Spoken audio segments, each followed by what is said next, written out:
Ang Cebu City Police Office may pasabot kabahin sa kataas sa index crimes nga natala sa dakbayan base sa datos sa Philippine National Police. Apan giklaro nila nga padayon ang kampanya batok sa kriminalidad o guway ang kabalakan ang mga lumulupyo din sa dakbayan. Si Nico Serino sa report. Sa paglambo sa Cebu City ug sa pagsaka sa populasyon, hayan mo taasab ang krimen ug mga panghitabo. Kini ang gipasabot ni Senior Superintendent Benjamin Santos, Cebu City Police Director, sa issue kabahin sa crime statistics.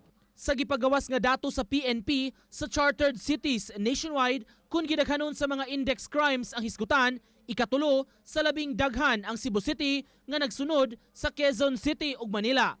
Ang figures gikan 2010 hangtod 2015. Gilista niini ang natalang mga kaso sa murder, homicide, robbery, theft, carnapping o physical injury. Nadagdagan tayo ng those who are working here that are not native from Cebu City.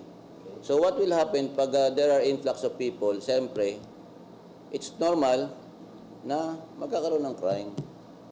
Pasalig sa kapulisan, wa sila mulugak sa kampanya aron mapabilin ang kahapsay ug kalinaw ug pagsiguro sa kaluwasan sa mga tao.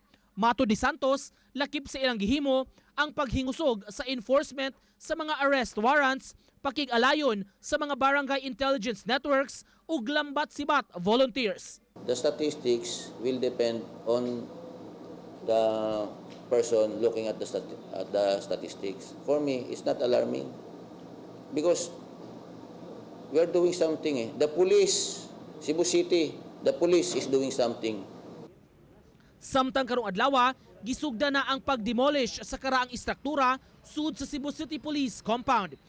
Dinhi ipabarog ang 14.3 million nga CCPO building nga gipunduhan sa PNP. Nico Sereno, Balitang Bisdak.